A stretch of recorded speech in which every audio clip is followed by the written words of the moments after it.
श्रीहरी विठ्ठलाच्या संतांच्या माळेत एक अनमोल रत्न। ही गोष्ट आहे एका वेश्येच्या पोटी जन्माला आली म्हणून जिवंतपणी समाजाकडून मरण यातना सोसणारी आणि विठोबाच्या पायरीवर आपला प्राण त्यागणारी अतिशय सुंदर संत कान्होपात्रा यांची। आषाढी एकादशी निमित्त मी शिद्दत काव्यांजली घेऊन येत आहे श्रीहरी विठ्ठलाच्या संतांची संतगाथा। आणि संतगाथामध्ये आजची गोष्ट आहे संत कान्होपात्रा यांची। एक वेळची गोष्ट, महाराष्ट्रात मंगळवेढा नावाचं एक गाव। तिथे एक दासी होती, सुंदर गुणी, पण समाजाच्या नजरेत नीच मानली गेली। तिच्या पोटी जन्माला आली एक तेजस्वी कन्या कान्होपात्रा। कान्होपात्रा लहानपणापासूनच फार सुंदर होती।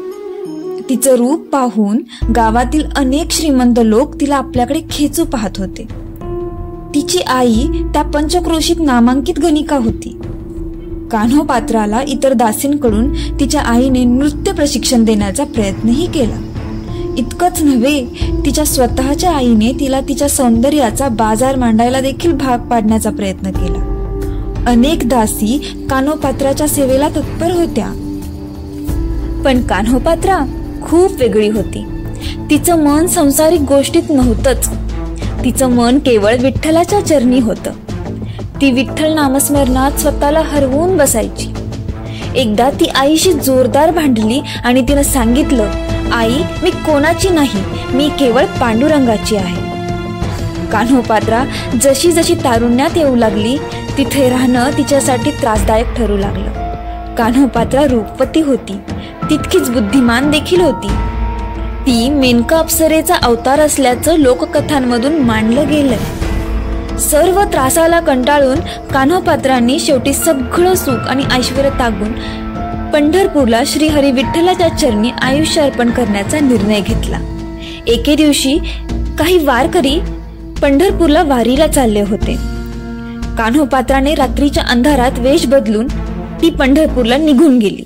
विठोबाच्या मंदिरात गेल्यावर कान्होपात्रा व्याकुळ भावाने विठ्ठलाची विनवणी करू लागली। मंदिराजवळच एका झोपडीत राहू लागली।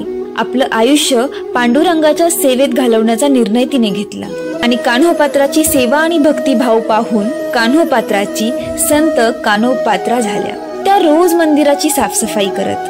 त्यांनी आपली संगीत कला अभंग रचण्यात आणि भक्तिगीत गाण्यात सार्थकी लावली। लोक कान्होपात्राचं भक्तिगीत ऐकण्यासाठी जमा होऊ लागले। त्या अतिशय साध्या वेशात मंदिरात राहत होत्या। त्या प्रत्येक काम करताना विठ्ठलाचे नामस्मरण करायच्या। त्या मंदिरातील लोकांसाठी जेवण बनवायच्या। जात्यावर पीठ दळतानाही विठ्ठलाचं नाम मुखात असायचे। मात्र त्यांच्या या विठ्ठल चरणी सुखमयी दिवसांवर अचानक संकट आलं। ही परीक्षा होती त्यांच्या भक्तीची आणि निष्ठेची। इकडे गावातील काही लोक अजूनही कान्होपात्राच्या शोधात होते। एक दिवस अचानक राजाच्या सैनिकांनी तिला पकडलं आणि राजाच्या दरबारात हजर होण्यास सांगितलं। जेव्हा कान्होपात्रांनी जाण्यास नकार दिला, तेव्हा राजाने मंदिर जमीनदोस्त करण्याची धमकी कान्होपात्राला दिली। कान्होपात्राने सैनिकाकडे एकदा फक्त विठ्ठल दर्शन घेण्याची परवानगी मागितली। कान्होपात्रा देवासमोर हात जोडून उभ्या राहिल्या। त्या देवाला म्हणाल्या, नको देवराया अंत आता पाहू, नको देवराया अंत आता पाहू, प्राण हा सर्वस्व फुटो पाहे। हरिणीचे पाड व्याघ्रे धरियले, मज लागी जाहले तैसे देवा। तुझविन ठाव न दिसे त्रिभुवनी, धावे ओ जननी विठाबाई।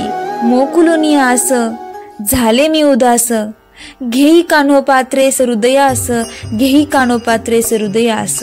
आपल्या उत्कट भक्तीने त्याच क्षणी त्या चराचर चैतन्याशी जोडला गेला। आपला देह त्यांनी विठ्ठलाच्या पायी ठेवला आणि त्या चैतन्याशी एकरूप झाल्या। असं म्हणतात की त्यांनी प्राण त्यागताच चंद्रभागेला मोठा पूर आला। सर्व सैन्य त्यातून वाहून गेलं।